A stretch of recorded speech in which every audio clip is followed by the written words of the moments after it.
We're recording on it. We're on air. It's happening. Finally. What are we It's been doing? a long time coming. Yeah. I don't know. Do we ever know what we're doing? Not really. But I think this started because we had some... No, you wanted to interview me for your podcast. Because people Bliss had and been Butter. asking. So I was asking, who should I interview? Yeah. Everyone was like, Kasper. And I was like, well, I'll talk to him all day long. I'd rather talk to other people. Yeah. No, actually, no. I love talking to you. And then we were planning it, but then I think...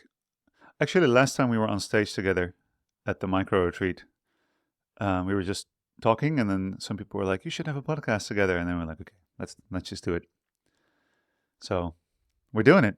We're doing it. Yeah. And we're accepting live questions for those that are joining us. Yeah, It's so already we are 16 we are people. actually live on Instagram during this. So should you pop in, you can always ask a question and apparently wave and send hearts. So that's cool. And what was I going to say? Yeah, so then we decided to just do a podcast together, and then also we sent out some story things like, hey, what should we talk about?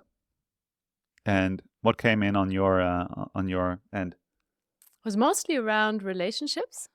Also some plant medicine related questions, but mostly around relationships, or our relationship, our advice on relationships, which I'm not sure we have any, but we can just riff on whatever we got.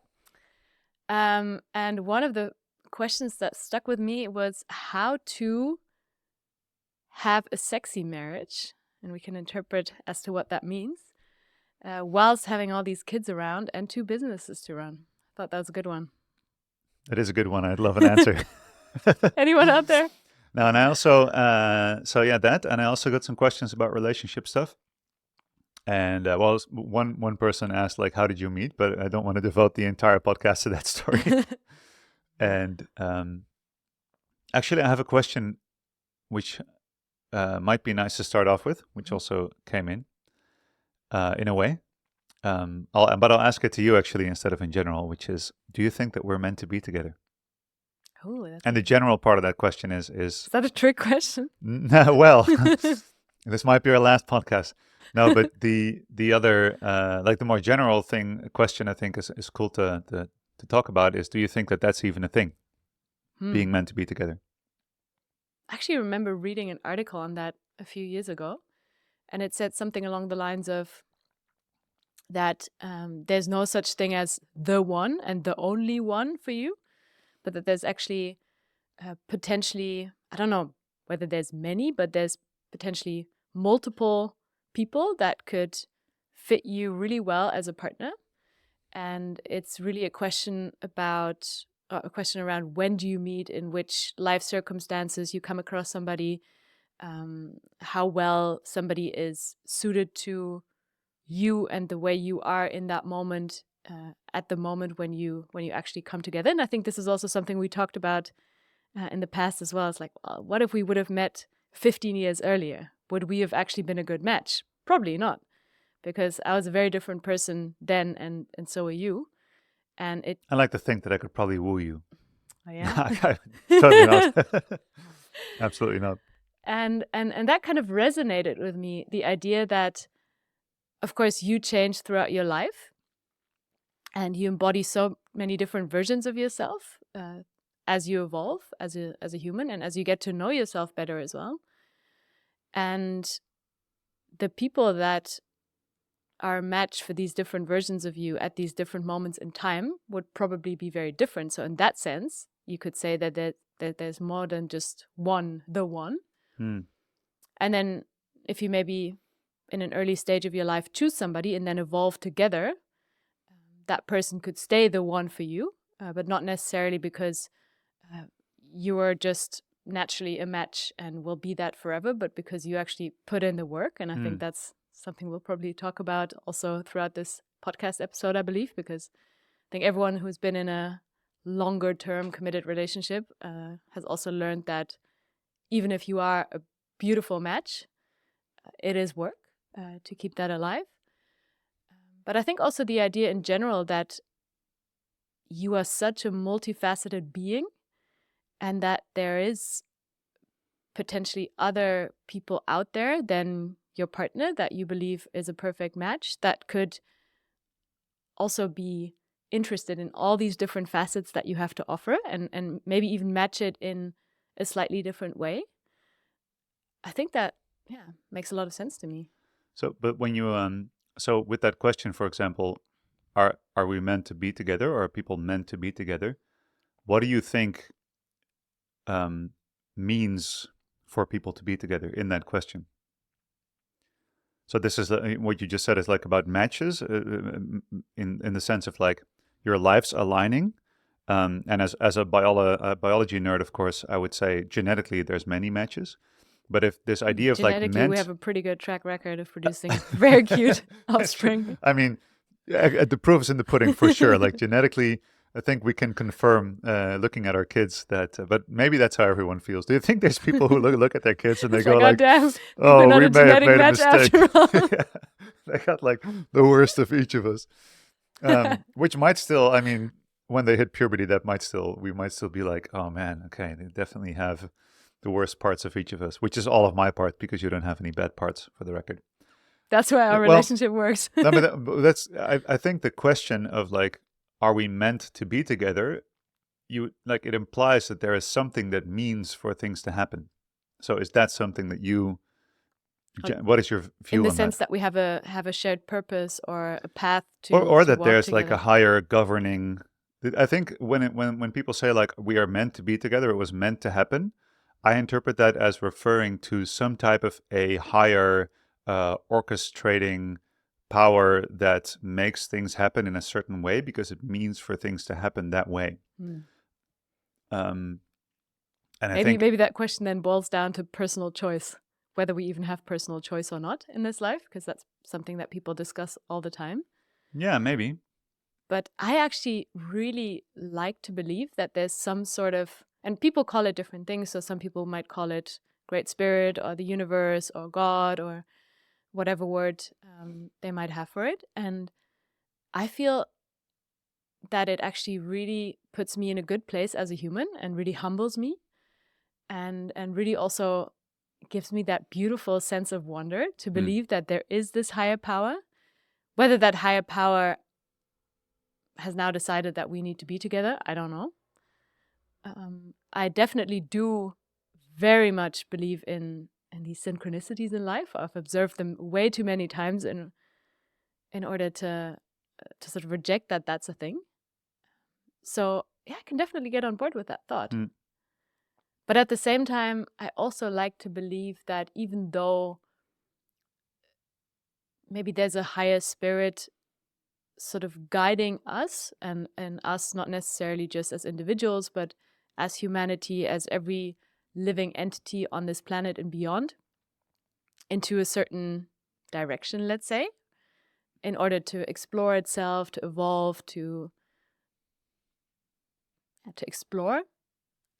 I also believe that there's not necessarily sort of one potential path, because I think this is also what people find so scary about this idea of having no personal choice in life, so that everything is kind of fate and it's already predetermined, is that there is no options, right? So you just kind of have to walk this one path that's been laid out for you, and that's all there is. But I often feel like, and you say this sometimes, I have no idea where I'm going, but I know exactly how to get there. And Yeah, this is from the Lion Trekker's Guide to Life. Yeah. Love that book, by the way. Yeah. Read it if you haven't read it. And that's more of an image that comes to mind for me, is that there is a sort of idea or destination, kind of like, when you have an idea of what you want to create, but you haven't really figured out the details yet. And this is also how I see life, is that we maybe come here with a purpose, and the exact specifics of how to embody that are, or potential ways in which we can embody that, they're manifold, and we get to pick. So in that sense, also, who we're supposed to be with might not necessarily boil down to one specific person, but one type of person, for example, or somebody who's able to sort of light something up in us or stimulate us to become a certain version of ourselves, but that, in my eyes, wouldn't necessarily have to be one specific person. Yeah. Yeah, and I think that's also a matter of how you view relationships, because I think for us, having a committed monogamous relationship and really having life together is a vehicle for personal growth. At least that's really, I see relationship as and I've always felt like that also in previous relationships, that the relationship is, the whole point of it is to support some type of a higher value or a higher purpose that is evolved, or that you can kind of work on through the relationship itself. And I don't think that's necessarily for everyone. I think for some people, relationships are completely different, or maybe even entirely unnecessary to have a relationship like we have. But I certainly feel like it gives my life purpose. And but what I find interesting also about the question is that Ramdas, for example, always talks about different channels. And I like to think about that question about in different channels. So, for example, biologically, genetically, actually, you have probably countless ideal matches, because that's the whole point of the way that we are genetically set up. So if you just look at the biology of it, you will see that the more diverse the, let's say, the partners that you would have offspring with, the better that is for the gene pool. That's kind of how the whole gene setup. And diverse doesn't necessarily mean that it has to be many different people, but I mean, you could argue far away that. from your family line, right? So if you just think about how the system works. See, that's why I came to Holland. Yeah, well, I think we're still pretty much the same, kind of phenotype wise. We're probably in the same pool of just like white Western European humans. It was a good try. But I mean, yeah, I mean, it's diverse, and you're definitely German. Well, let's not go down that road. But I think that biologically, the whole thing is set up for the species to kind of evolve through reproduction. And so there's actually a lot of ideal matches. And we also have this capability biologically to seek out ideal matches through being able to smell pheromones, for example. So the people that you're attracted to, you already know whether you're attracted to this person by subconscious means of communication that you haven't even thought about, So there also, the free will thing there is quite interesting, that you can literally sniff out an ideal partner based on these pheromones and based on lots of different. Which is why Tinder performs so poorly most of the time. Maybe in Can't sustaining sniff through long. the screen yet. Yeah, but do you think that's yeah, that probably due to that, but I think it's also due to a culture of being able to swipe people away and to see people like this very simple commodity of just like content, oh, I don't like this, I'm just going to swipe it away. And there's absolutely no personal investment of getting to know someone and kind of going through the whole motion of, hey, how do you relate to me? And do we like each other? Do you smell nice? Like, do we enjoy the same things? Do we have the same values? So I think that's like a biological channel that you I can guess look you at. kind of do the same thing in real life, right? Like if you walk into a room with 100 people, there's a couple of people that you already swipe away naturally. That's true.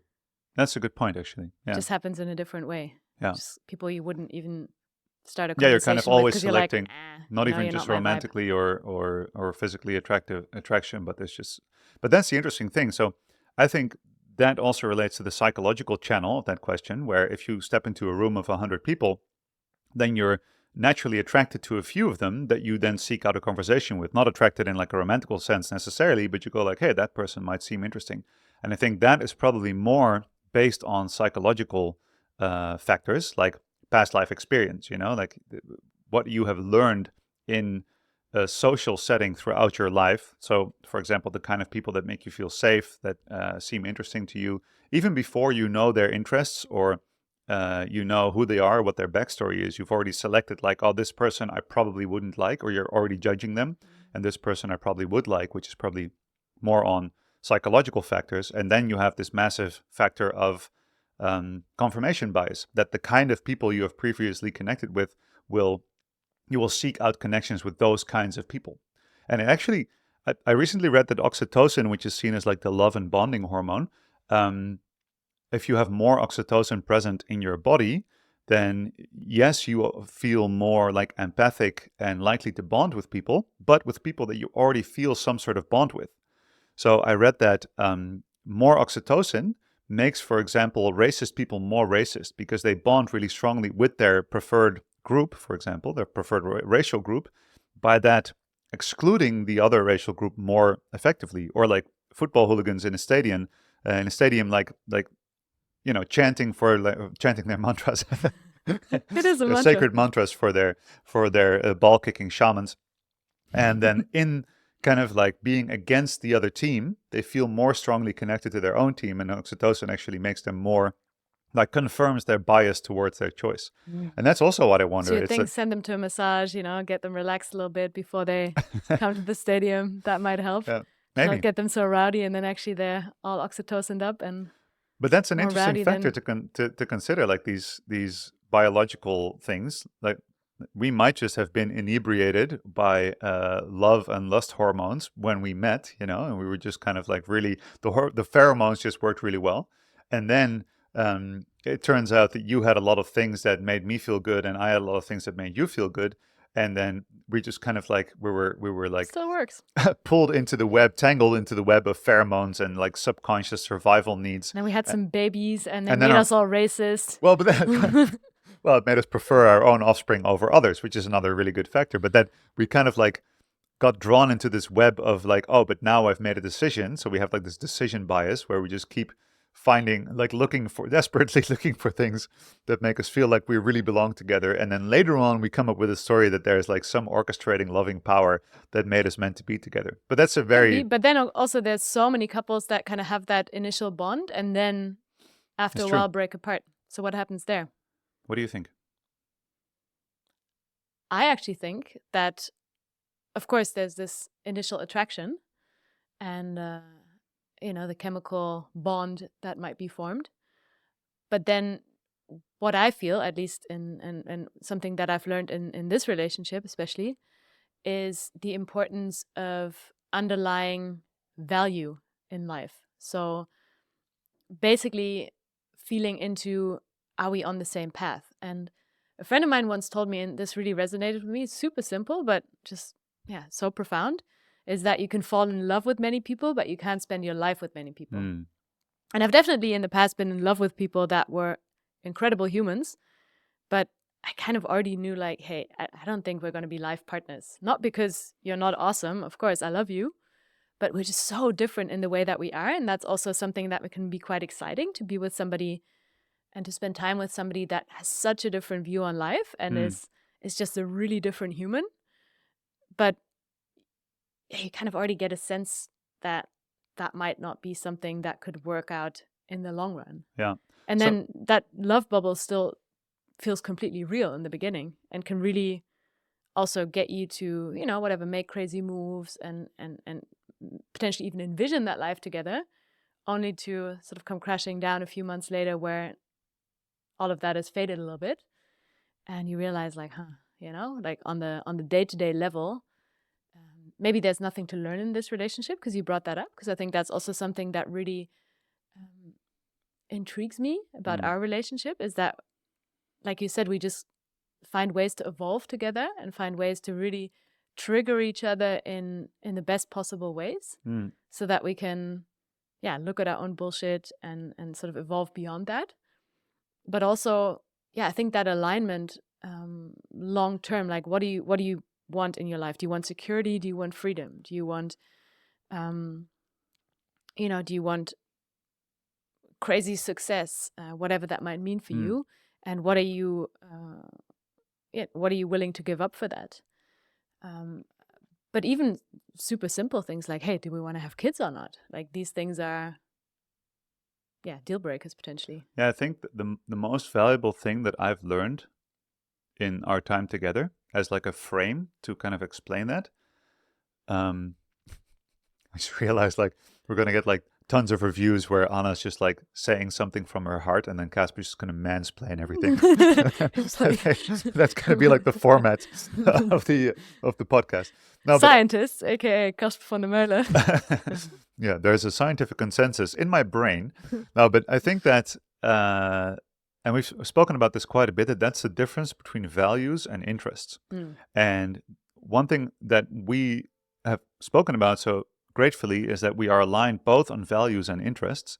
But very often people, they connect initially on shared interests and a shared like biological attraction That's towards also each an other. easy way to meet, right? If you're into the same things, then chances are you're going to come across each other. Exactly. That makes sense. And but what's also interesting, of course, we're not relationship experts. We're barely experts in our own relationship. But what we've also seen through our work, and this is kind of like a pattern that we even like within our circles joke about, is that people that come to our retreats and they have like a life-changing insight, or they have experienced some healing, or they get a new perspective, and then their existing relationship, which is a long-term relationship, ends. Like this is something we've seen. I don't know You're how really many. selling our work here. No, but I mean, it's one of those things. Like I've even spoken to people who went, for example, like, oh, I'm afraid to go to ceremony, like to drink ayahuasca because I'm afraid that I might figure out that I don't want to stay with my We actually partner. had the same thing. The first time we drank ayahuasca together, we were like, what if the medicine tells us that we Yeah. are not supposed to be together? Yeah, and then it was the opposite, luckily. Even though by now we learned that the medicine doesn't tell you anything. No, the medicine doesn't have a moral compass in itself, which is a cool thing to talk about later. But I think that that is a very interesting factor to consider, is that sometimes relationships work really well based on more, I would say, superficial desires and attachments. So somebody is really attractive, they're fun, they have a certain level of power or achievement in the world. They have the physical attributes that you think are wonderful, and you have the same political interests, these kinds of things. So you kind of tick all of these boxes. But then, and this is, I think, the pattern that we're seeing with people going to retreats or stepping on a path of personal development, and then realizing they're not meant to be in this relationship, or meant to be, or they don't want to be in this relationship, is because if you are aligned on relatively superficial things like interests and attachments, desires, but also survival patterns, which are a little bit deeper, of course, than just interest. But if somebody really feels like they're a victim in life and they need a hero, and somebody else feels like they should be a hero in life, which means they need a victim, then that relationship might work really well based on those survival patterns. And then when one of the people in the relationship, or both of them, starts kind of evolving and growing and So becomes stepping more out of of their, that dynamic. stepping out of their dynamic and shedding kind of like these old layers, or just changes interests, and then they realize, oh, hold on a second, the deepest core of what is important is not aligned, and that's what core values are. So you, for example, said like freedom, or I find it very important to have. So freedom is a integrity, truth, but also like creativity, innovation, certainty, approval, like these kinds of things are like really deep at the core of what we need. And I think relationships can really be built based on core values without having interests be fully aligned necessarily. Like, for example, an example I always give when I talk about this is, for example, Vasco, one of our dearest friends. And he's one of my Hello, best. Vasco. Vasco, We love you. We know you're listening. One of my best friends in the world. And I eat mostly beef, mostly meat, and he eats vegan. And I wouldn't. And funny, I almost said I am more of a carnivore, and he is a vegan, but he's not actually, because he's a very loving, caring person who really deeply cares about putting the right things in his body, caring well for the planet, having animal well-being on a really high level. So the environment, wellness of other beings, wellness of your own body. And those core values are fully aligned, but they just express in a completely different way because we are differently, informed, and we have different experiences. But our friendship works based on the core values. And he doesn't tell me, oh, you eat meat, so you're a bad person. And I don't tell him, oh, you're vegan, so you're a bad person. So that, I think that's a good example of how you can be not fully aligned on lifestyle or interest level, but still be aligned on value level. And that's something that the opposite of that is something I think a lot of people bump into when one person suddenly changes direction in life, and they realized, oh, but if you change direction of interest or work or career or whatever, then I'm going to be left alone because now we don't match anymore. And then even in very long relationships, misalignments can point themselves out quite strongly. Yeah, 100%. And I think with these retreats, it's often also that people get to have a deeper connection to themselves all of a sudden, and realize that maybe some things they they sort of stood for in the past, or some things they chose weren't fully aligned with who they really are. And that sounds pretty woo-woo now, but in essence, I think we've all kind of had those moments where we realize like, oh, this is something that I do because I, in some setting in the past, learned that this was the way to be. So for example, growing up the way I did, I really became a massive people pleaser. And I'm a recovering one, but I still notice that this is something that I still do quite a bit. So disregard my own needs and what I find important in order to show up for other people and to show myself in a way that I believe will please other people. And I think in moments when you kind of realize like, oh, this is what I'm doing, but this doesn't serve me anymore, and then you step out of that. A really good friend of ours, Jerry, had a good term for this, and which I loved, which is personality momentum. So there is a certain perception in the world, or of course only amongst the people that you know or that know you, as to who you are and what you represent as a person. So what your personality is and how you react. So your friends, probably if they say something to you, if they make a joke, they're like, oh, she's going to appreciate that. Oh, she's going to be really offended. She's going to think that's funny.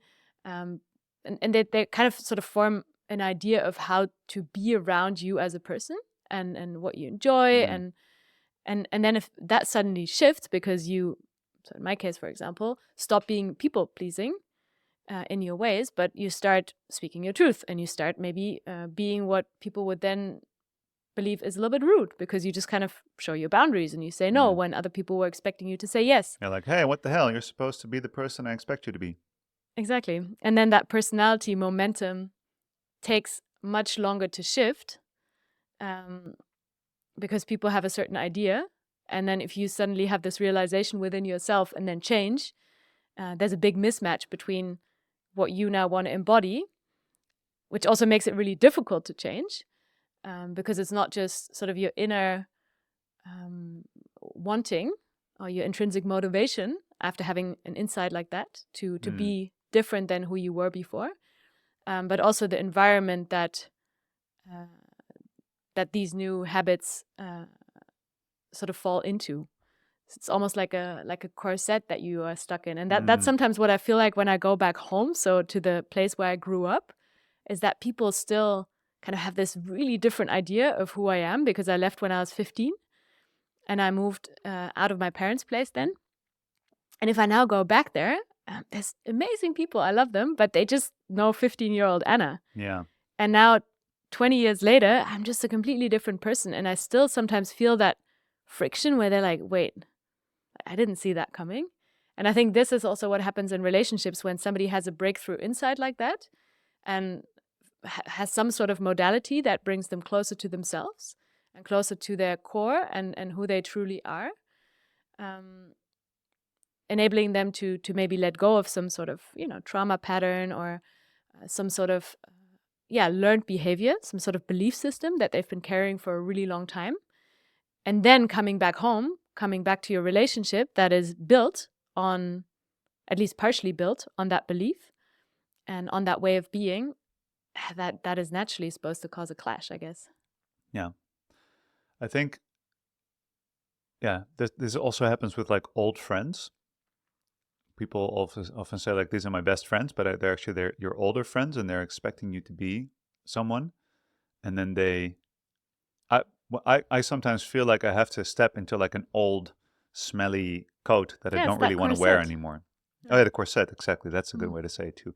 So in The Mastery of Love from Don Miguel Ruiz, I think this has such a beautiful, this whole book is so amazing. I read it like 5 times when we first met. And of course I was in the middle of divorce and like all this stuff. So I was like, okay, what's this fucking love thing about, Gotta master it. That's really old Kasper. That's really who I used to be. Is like, mastery of love. Let's fucking do it. Like, give me the 10 lifestyle hacks to be the master of love so I can get the award and show everybody how good I am at this. That's really who I used to be. And not who I used to be, what I used to do.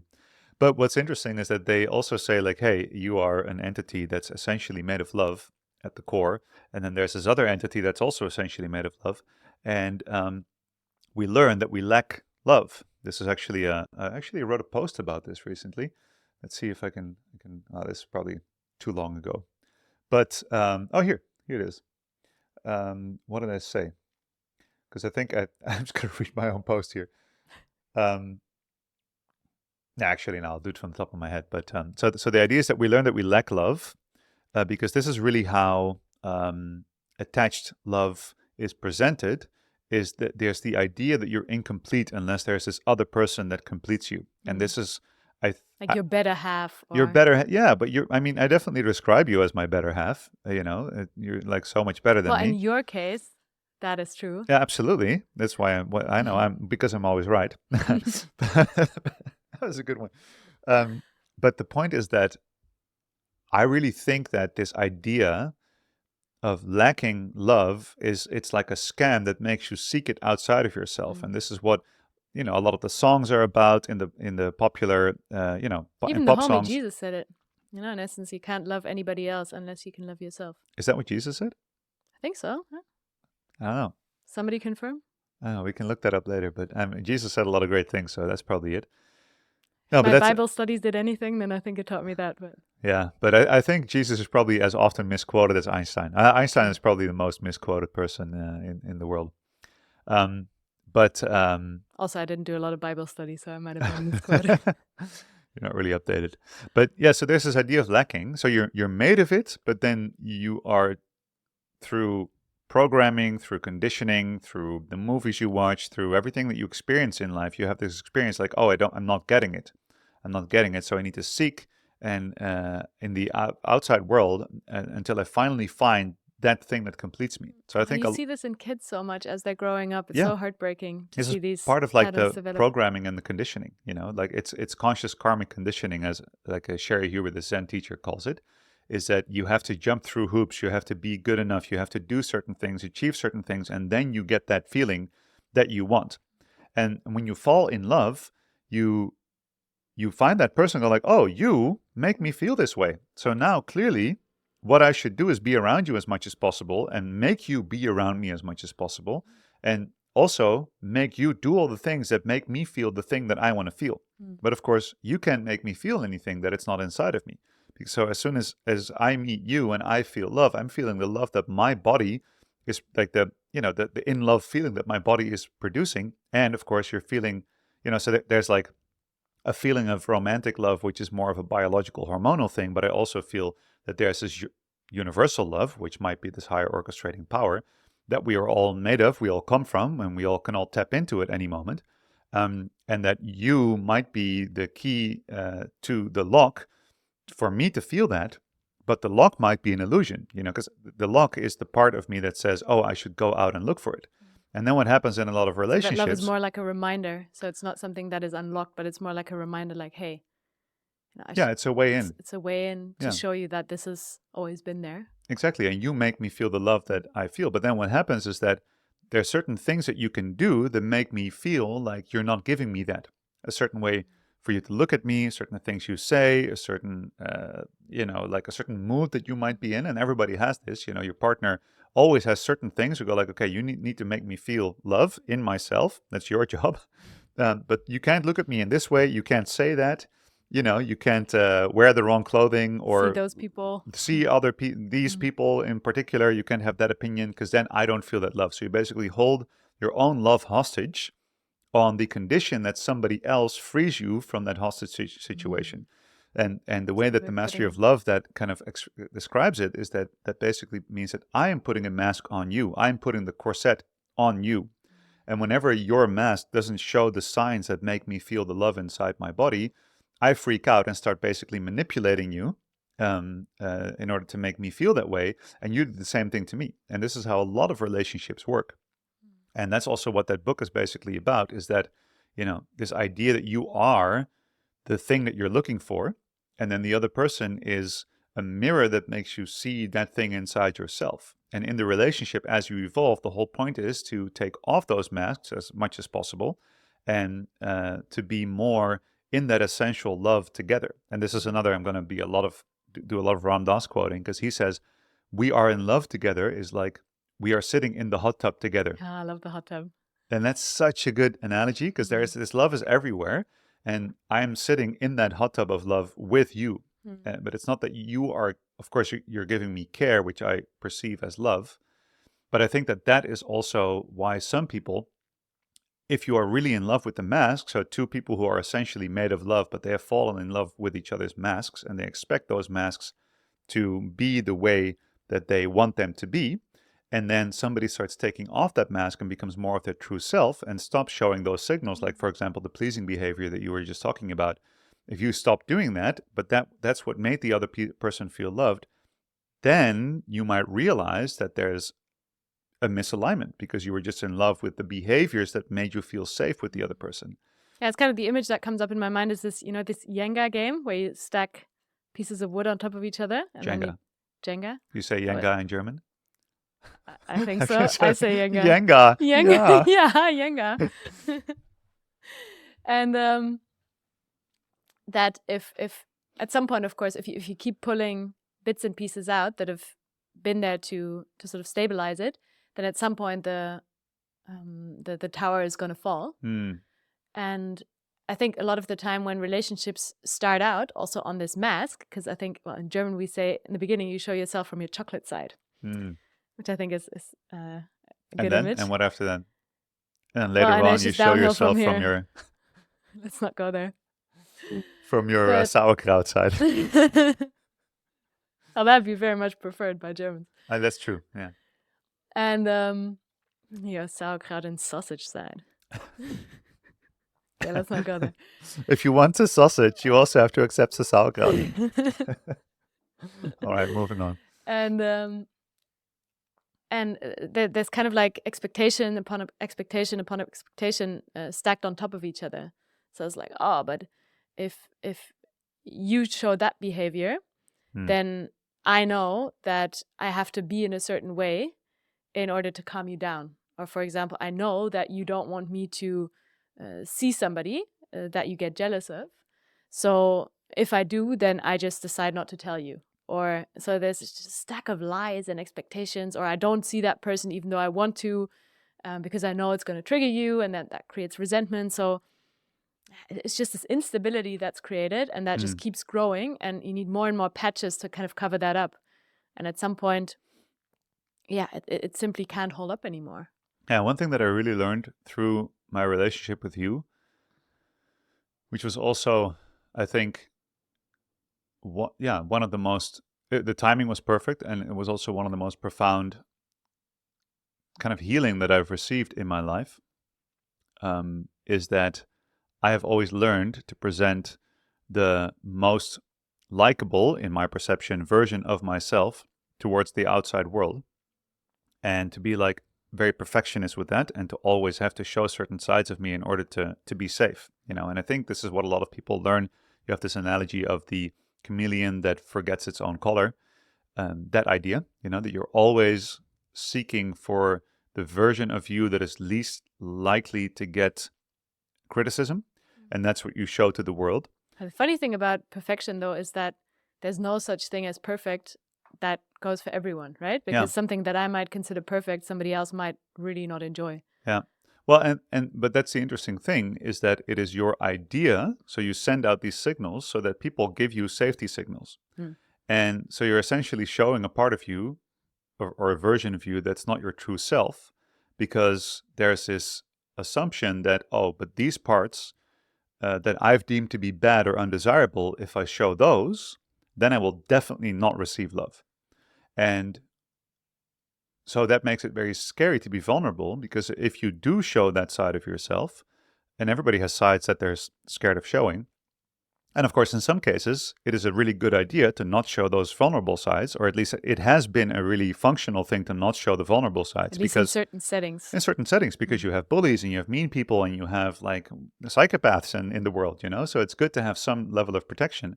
So I think what I've learned through this relationship is that there is the idea of unconditionality, that me showing up in a certain way is not a condition for you to give me love. It's that at the core, we have this really deep understanding of love for each other, and we feel really deeply safe with each other, and anything that's not that gets to kind of dissolve into that through the inner work that we're invited to every time we're triggered.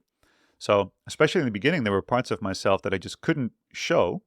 A lot of my like creative side, my sensitive side, that I couldn't show to the world at all.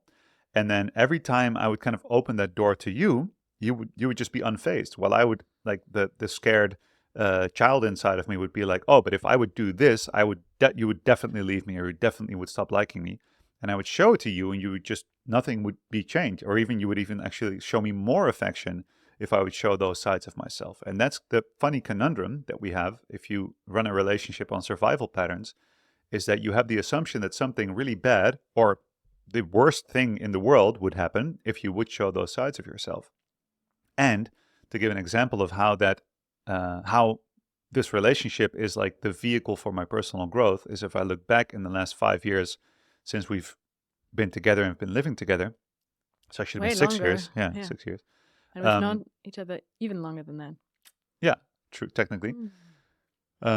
Is that now, for example, my creative and my sensitive side and my authentic side feel so safe in being seen, where at first it was only safe being seen with you, that now I feel safe being seen with, my audience that knows me, my friends. That's the first layer, that I now have friendships where I'm 100% my authentic self, and I'm not trying to put on that corset anymore, and I kind of refuse it, like I ain't going back to jail type of feeling.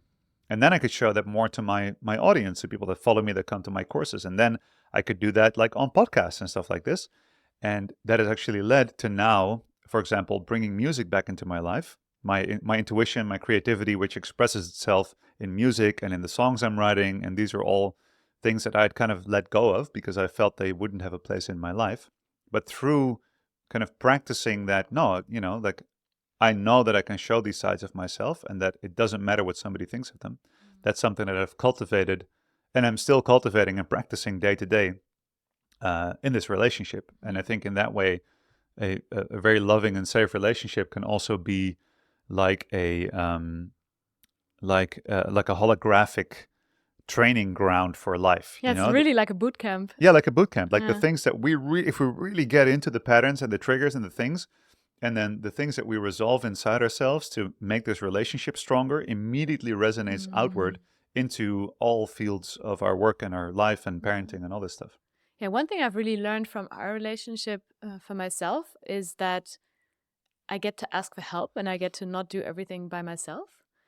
And this is really something that is so deeply, or has been so deeply ingrained in me. And this is the way that I grew up.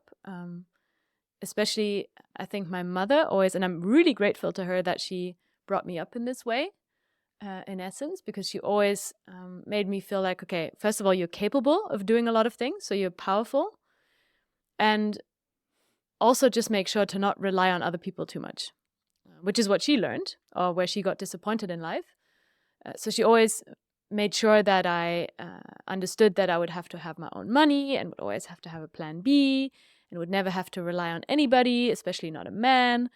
And in many ways, because of course, if you look at the spectrum of people that are very independent and very dependent, I'm extremely grateful that I sort of fall on the spectrum towards the more independent people, where I know and I've cultivated the sense in myself that I can resolve a lot of things by myself and that I can take care of myself. It has led me to choose a career or, show up in life in a way that has allowed me to build up wealth, to have my own money, and to be independent in that way. But it also really got me to a point where I felt super stuck, because stuck in my heart, but also stuck in some of my actions.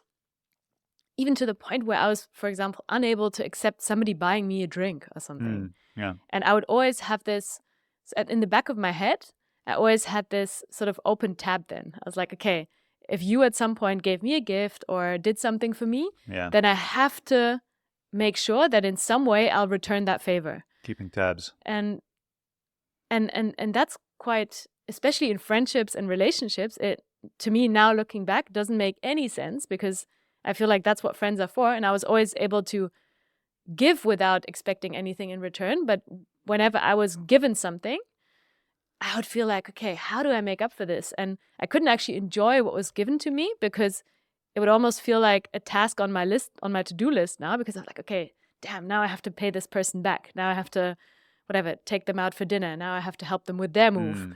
And what if I can't fulfill those expectations that also most likely weren't even there? They were just in my head.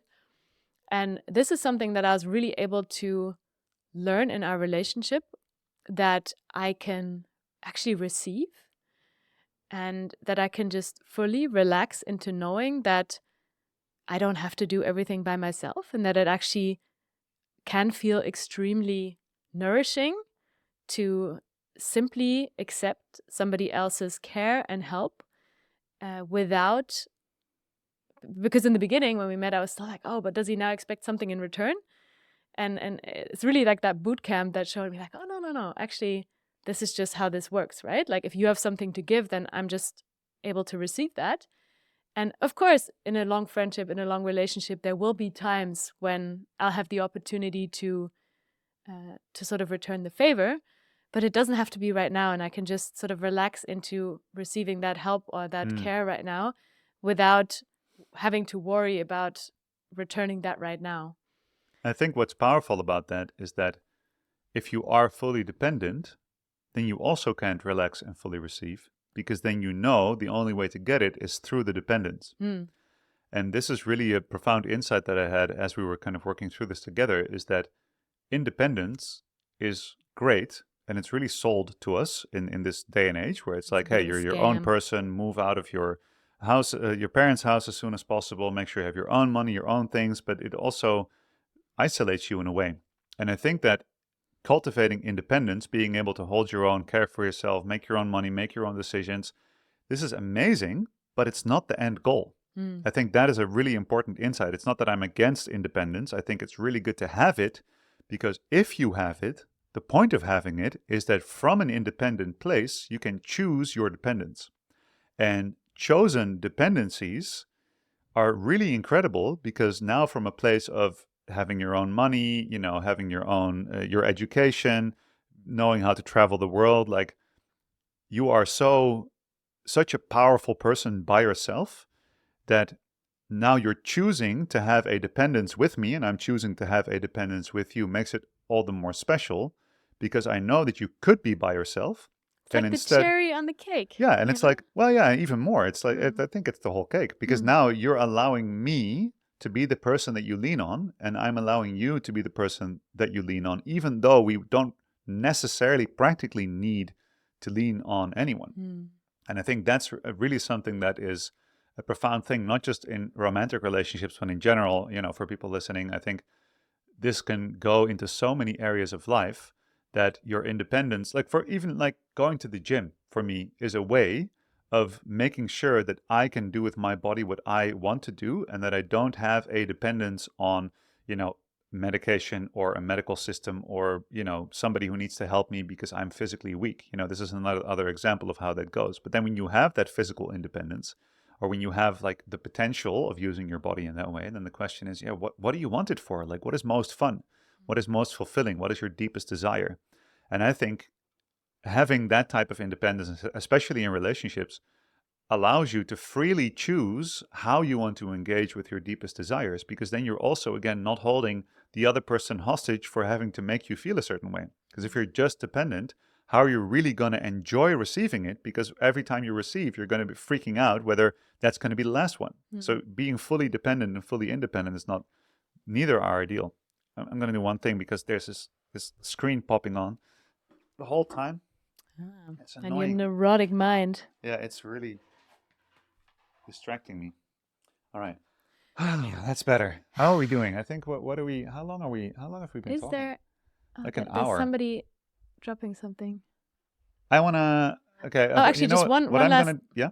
One last thing I wanted to add to that is also that one thing I learned in our relationship when it comes to independence and dependence is that chosen dependence is so freeing.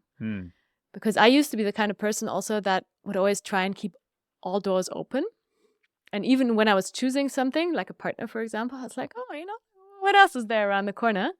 And I always kind of had that mental possibility in my head of like, oh, but what if somebody better comes along. And not necessarily consciously, but subconsciously, I was never really fully willing to step through one door and as a result close all the other potential options, so all the other potential doors. Yeah. Because I felt like if I was ever to do that, that would really limit me in my freedom, because then I would just be stuck with that one choice. So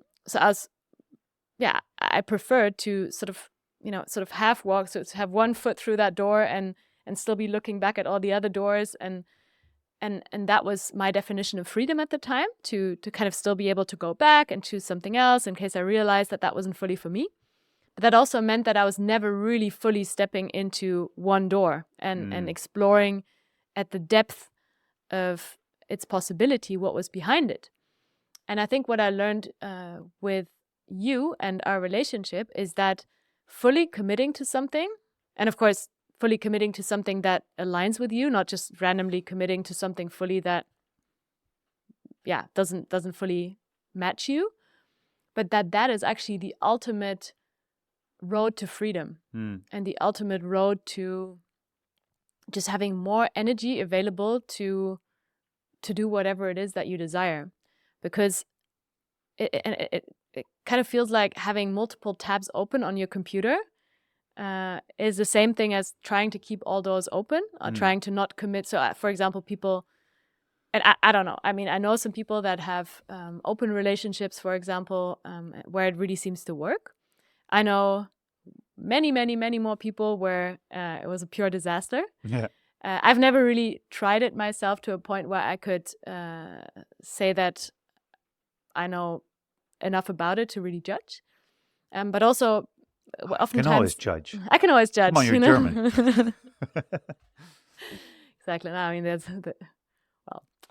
I always try and cultivate non-judgment within myself, but I guess... You do actually really well at that. You're much better at that than I am. But so I'm sorry to interrupt you. What I was trying to say is that what I learned is that by fully committing to you and by, as a result, ruling out all the other potential options that I had, and of course still have, potentially speaking, that actually just gave me the ultimate freedom, the ultimate sense of freedom that I never had as I was keeping all these doors open. Yeah. Because suddenly, by committing to one thing, I don't need to have my attention and energy anywhere else, in no other place than here.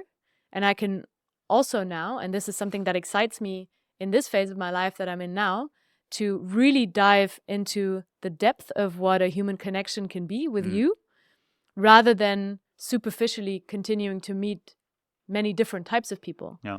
And I totally understand that other people tick differently, and that for other people it might actually be more exciting to spend their life meeting as many different people as possible, and sort of, exploring the surface level of what humanness can be with as many expressions of that as you can find and as you can connect to. But for me, I find it so freeing and so exciting to have chosen one person to really go deep with. Yeah, and I think the conclusion of that is, for dear listeners, is all you need to do to be free is commit to me. That's what you said, right? It's all about commit. That's where I become a cult leader. Now, but I think this is another great example where things exist on a spectrum between polarities. And then you have, for example, independence and dependence. And you have, for example, commitment and freedom. And what's funny is that the more that you can embody one side of these poles, the more that you get to have also the other side. And for me, commitment has always given me a lot of freedom. And just like as an example, 10 years ago, I was in a very committed relationship. We bought a house. We're planning to get married and all this stuff. And then my friends who were still like keeping all of their options open and, dating and not committing to like a mortgage and all of this stuff, they're like, hey, man, where's your freedom? But then, on a weekend, I'd have like money and time and a car and stuff. But hey, let's just, in our 20s, like, let's just drive to Paris. Let's just have breakfast under the Eiffel Tower. And they're like, yeah, but I'm going on these dates and I need to find a job and I need to, then all of those options were just keeping them tied down. So I've learned that fairly early on. And especially, I think... the amount of time wasted on Tinder. I mean, Mm. I've always said like I'm so happy that I'm not in the dating game, because for me that wouldn't be nourishing. Like you said, I think for some people it's amazing to have all of those connections.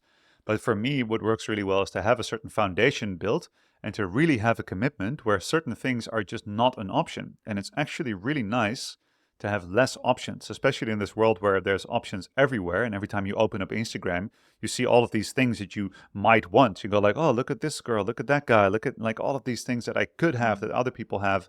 And I think limiting It's like options, a supermarket with too much choice. yeah, yeah, Like a and it's, restaurant that serves like sushi and pizza and well, then you just get everything.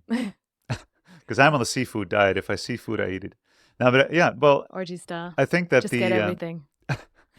orgy style, food orgy. I want a food orgy in my mouth. Yeah, and I think having certain things just decided and not having a lot of options really creates actually more freedom. Like to be able to create, to be able to use your creative potential energy for the things that you want to do by not having all of these options. That has worked. Talking about orgies, I'm trying to make a bridge because I think it would be cool near the end of Now this we're talking. conversation to go back to the one question that you posed in the beginning about the sexy marriage. Yeah, what does that even mean, sexy marriage? Well, I think it means to have time to be sexually intimate while you have a very busy life with kids and businesses and commitments and all these things. Hmm. A relationship where both of us still have the time to stay as sexy as we were Oh, that's all another before. thing. Well, but that really depends on how you define sexiness. I think, I mean, Now let's stick clearly to your you've done a great interpretation. job.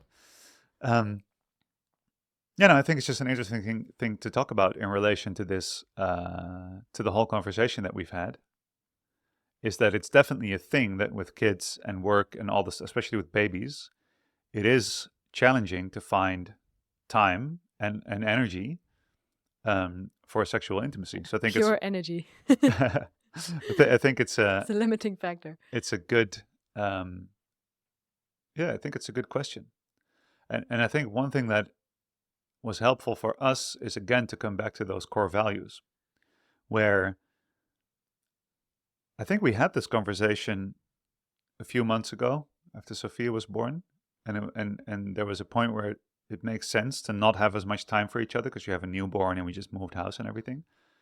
But I think one thing that was helpful was for us to have a conversation and to be like, hey, do we share the core value and the core desire to have time for each other in papa mama way, in like in remember, do you remember who we were before we had kids and we weren't just trying to keep a household together, and the feeling that we had then, where it's not so much about sexual intimacy in that sense, but the energy that would express itself in sexual intimacy if we had the time and the energy to do it, but kind of like the dynamic between us that we both value so much.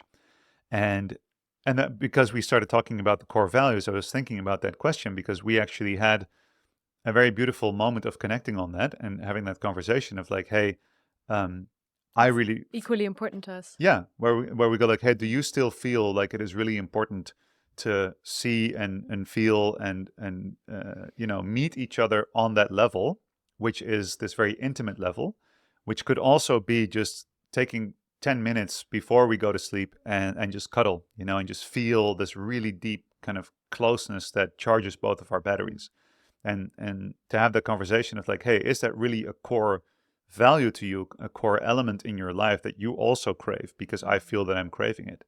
And then, even with all the sleep deprivation and the baby and the diapers, and of course being postpartum and all this stuff, uh, you know, kind of like getting in the mood sexually is not always as available as it used to be. But we had a really strong, at least I felt a really strong connection on like, hey, what is the core of our being together?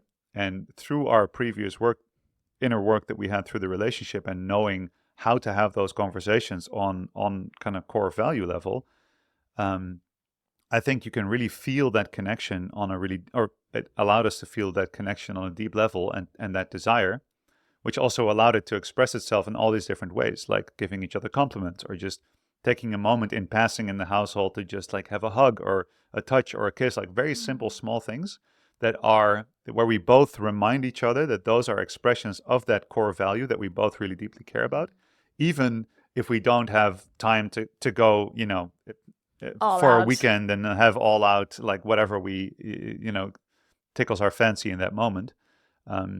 So I think that's actually, because you started with that question, it's nice to come back to it. And I think also everything we said really relates to that, where again, the core sense of connection, like safe attachment, knowing that we care about the same core values, and knowing that there's the option to discuss any topic in any moment, and then finding a way to playfully bring that into our life, that reminds us of that core attachment, love, safety, connection, the core values.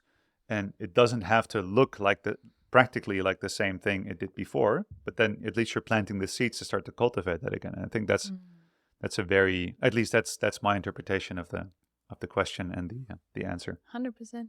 And I think that also having that conversation really enabled us to, because of course, as you're exhausted physically from months and months of sleep deprivation, and you're a little bit stressed because, well, we had the baby, and then we moved house, and we're kind of living in a construction site for multiple months, and there were so many things at the core, because also a home to me is really almost like a nest, right? Like it's really at the core of feeling safe in your nervous system, to have a place to retreat to, and to have that be so disturbed is something that I feel causes unrest. Disturbed due to moving house and stuff, you mean? Yeah.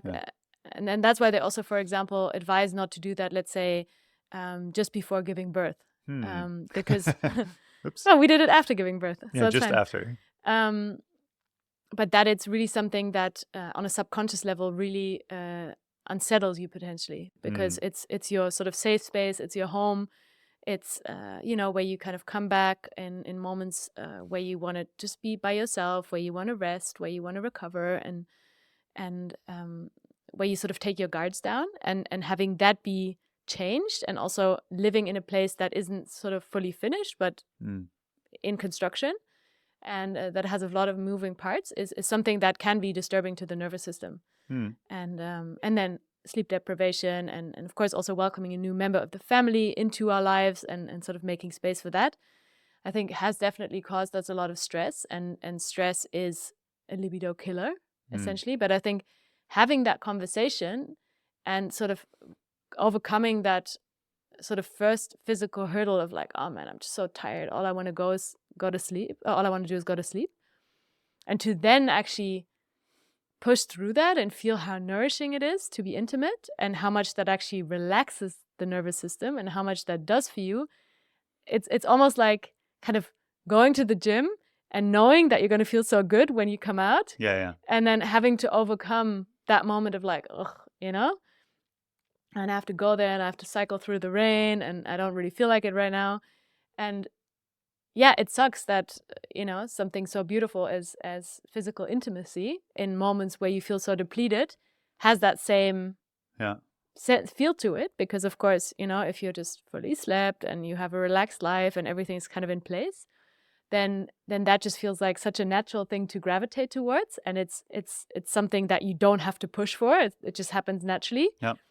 But especially also, as you, and I think a lot of parents, young parents especially, will recognize that if there's also no physical space sometimes, right? Yeah. Because you have the baby sleeping next to you, and just so many things happening, and there's barely any time and like I said, physical space to be intimate.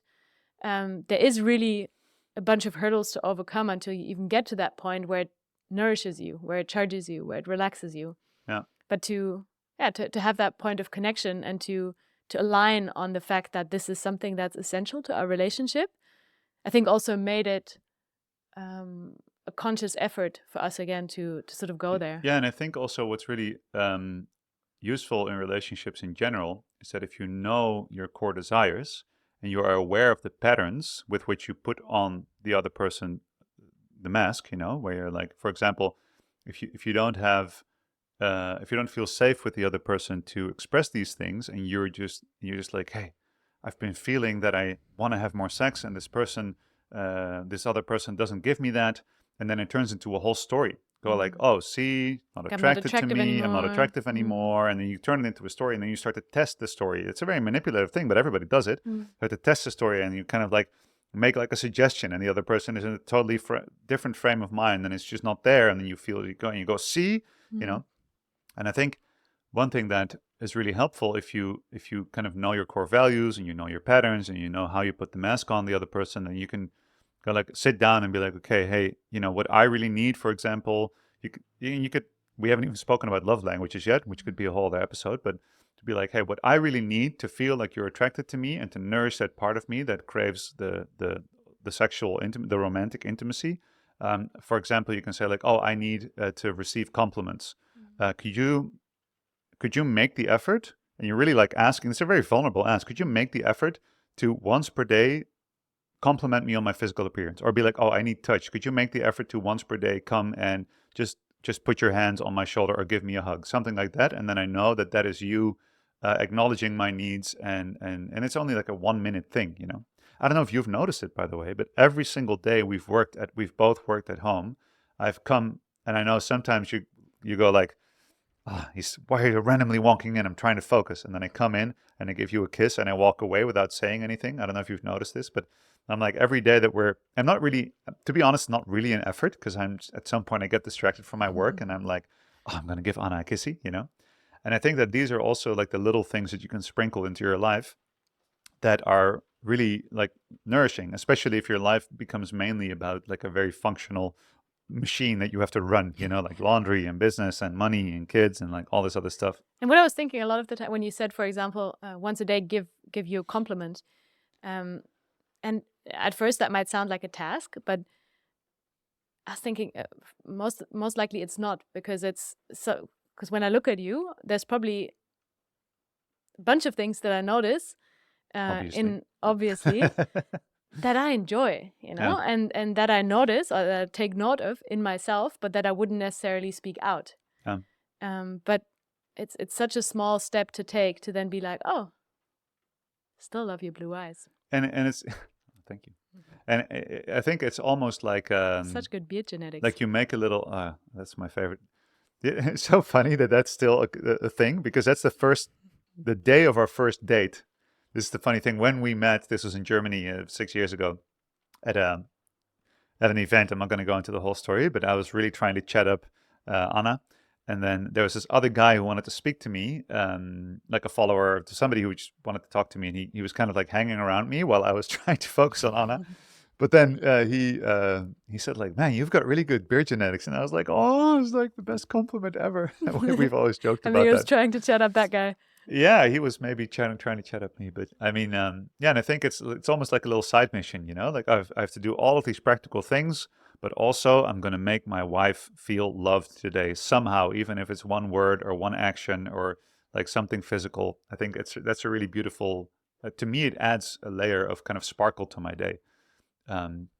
Of kind of remembering, oh yeah, we're actually really in love with each other, and let's find like playful, fun ways to express that. And happy wife, happy life Happy is wife, a happy cosmic life. law. I have some things to say about that, but I think we're nearing a closing. I'm just gonna see. Hello, people. I'm gonna see if there's anything in the live stream. Any questions? No, we're just getting. There's definitely something that dropped. We're getting people laughing at horrible jokes, which is great. And the people are just saying like thanks and great job and good point. And somebody's asking, can we rewatch this? Yeah, so most people listening to this will be listening to this recording later on. It's mainly people just loudly agreeing with us. That's great. That's cool. Yeah. Okay, here's someone who says, I'm taking off that mask more often and say no more often lately. Feels good to be more connected with myself, but it also feels lonely sometimes. What would your advice be on that? I don't know if I have any advice. Taking off the mask and saying no more often. Well, actually, I think one advice, it's a book that we both read recently, is called The Way of Integrity. And that very much speaks about that process. Yeah. Of and not necessarily specifically saying no, but yeah, just coming more into integrity. And with integrity, I mean, there's a lot of things that sort of entail integrity, but it essentially boils down to speaking your truth and not lying to yourself, not lying to others in any possible expression that could take. And it actually really talks a lot about how lonely that process is, especially initially, because again, you're breaking out of that relationship personality momentum that you have. And this book very much talks about also how that might really change your cosmos your personal sort of cosmos, your personal life in many ways. Also in the way that some relationships might end, some connections that you might have might not work for you anymore, the job you might have might not work for you anymore, and that this is really a very difficult path to take, but essentially also, which is what I thought was so interesting about this book, because it talks about what happens if you don't. And talking about sort of the effects on the body in all of its different levels. So on the physical, on the mental, the emotional, and also the spiritual body. So that's a big recommendation if that's a process that you're into, to check out this book, The Way of Integrity by Martha Beck. Martha Beck, she's incredible. And one thing I'll also say is,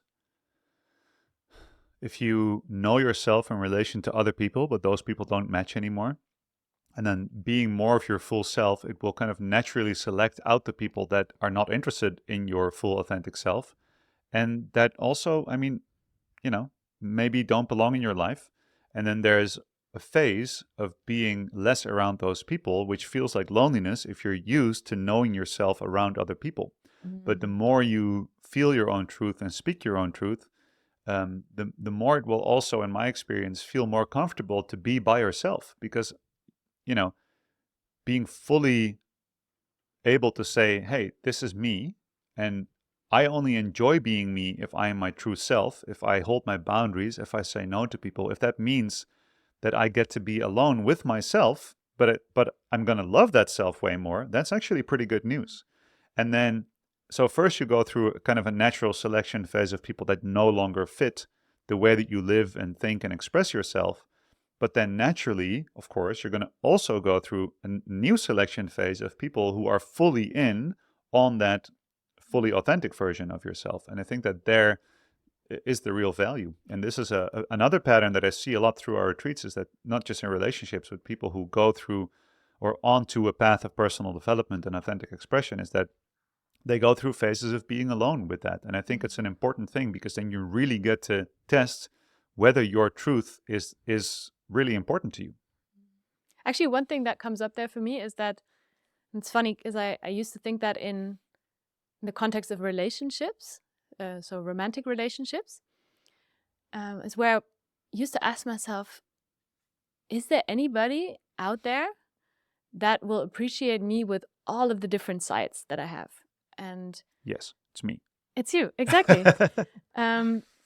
But there's only I'm one the way kind to of find person, out. there's only one way to find out. But I was really like pondering over that thought for such a long time, for years really. And I kept meeting people that would enjoy parts of me and would enjoy parts of me enough to be in a relationship with, and to become my partner. But there would always be moments where they would be confused or irritated by something else that I would enjoy. So for example, I don't know, just on a very practical level, I've always been extremely sporty and interested in health and in physical well-being.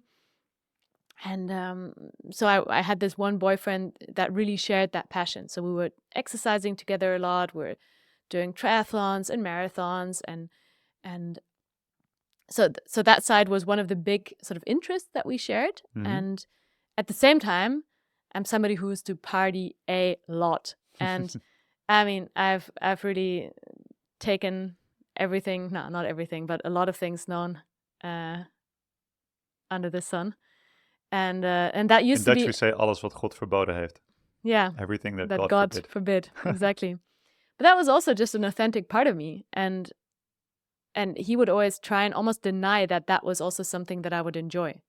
So every time I would go out and I would party or I'd even be gone for a whole weekend to a festival, he would just kind of not ask me about that at all, and just kind of pretend that part of me didn't exist. Yeah.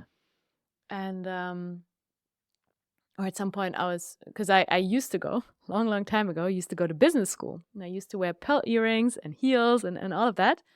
But then I'm also the kind of person who loves, going to favela in Brazil and hanging there for a bit and then meeting those people there. And I was seeing somebody who really couldn't understand how that would be something I could combine. Yeah. And that could be a world that actually by now I'd much, much rather hang in the favela for the rest of my life than ever walk into any corporate environment in heels again. But I guess I could still pull it off. But I was really deeply questioning you walk whether in heels, but it's spelled HEALS because you're coming in to heal people. Exactly. Actually, that's in my surname. It's in my destiny. It's true. Because my surname is Heil, which means healing. Healing and holy. And holy. It's all meant to be. But what I meant to say is that I was really deeply questioning whether there would ever be anybody on my path that would, be capable of not only sort of accepting but also appreciating all of these different sides of me, and I'll actually let go of a lot of people. So in speaking my truth more and not trying to hide certain things from certain people, I also naturally went on that path of letting go of a lot of connections that felt like, didn't really appreciate me as a person fully. No. And now when I look at the circle of friends that we share, but that also I've cultivated in my life, I'm just like, wow, how did I suddenly attract so many people that don't necessarily, and this is where it comes back to this conversation around interests and values, that don't necessarily share all of those interests. And a lot of them actually do. Yeah. But that are fully accepting of who I am, even if they don't share one of those interests. But they're just like, oh, that's cool. Tell me more about it. I don't necessarily want to go do that with you, but I'm curious. And I'm so I happy think it's for you cool to that enjoy you, that. exactly. I get to learn through that. And I appreciate the same in other people where I'm like, wait, it's not necessarily my jam, but it's cool that you do it. And I get to sort of appreciate it through your excitement. Yeah. And that's just something that I realized not too long ago. I was like, man, what a blessing and what a giant reward for having taken that step or having had the courage to let go of a lot of things that weren't necessarily bad, but didn't fully serve me and never really felt fully aligned. And I think that's always the difficulty also in, let's say, letting go of a relationship that isn't fully meant to be, is that, of course, you hardly ever come to a point where everything sucks. Where you're like, oh man, this person is the worst person. How could I ever have been with them? Because there's always some things that still feel true and still feel lovable and still feel aligned. But sort of the full package isn't really a match. And I think, that feels lonely and that feels difficult to really make that choice and say yes to yourself. And as a result, say no to all these things that are kind of like a half-assed attempt at finding something that matches you. Yeah. I love this quote that says you can have anything but not everything. Yeah, it's everything about comes making at a choices, price. and everything has a price. And I feel okay. So first of all, I have another interview in 3 minutes. I've got 6 interviews this week, but I loved it. Can I give you a kissy on the? I've been on like more than 50 podcasts. This is the best one ever. Of course. Thanks. I get to look at your face the whole time. So we should definitely do another one. And I feel like this theme of authenticity and then like pleasing and all this stuff, that's a really good one to talk about. But also if you have other ideas. Yeah, a few practical things. First of all, is that right now, if you're listening to this, you're listening to this on our private or on our individual channels. So on Your Bliss and Butter, we'll post it. And on my Walking Our Path, we'll post it. And on my YouTube and stuff. So that our existing audience that can find it there. And then we need to come up with because we're going to keep doing this, right? I think so. Yeah. I mean, if anybody wants to listen. Even if nobody wants to listen. Yeah, so we need to come up with a name. So if anybody has suggestions for a name, which is not like the beauty and the mansplainer, it's actually good. It's actually kind of anyway. So somebody has a cool name. If you have any questions or any responses to this, we can of course keep going on this theme based on questions from people. Topic ideas, and then hopefully episode 2 will be available on our own channel. Anything else that you wanna add or say? Just really curious what you guys thought of this, because I really loved it, but Yeah. maybe people are like, dislike. Yeah. Well, if they do, this is my authentic expression. Fuck these people. Okay, that's a good note to end on. All right. Thank you all for listening. Thank you so much, Anna, for chatting with me. Love you Thank so you. much. And we'll see you in the next episode. Peace out. I'll wave at the people who are live on Insta. Small heart. That was 80 minutes. That's pretty good. How do we end now? Alrighty. Bye. Bye.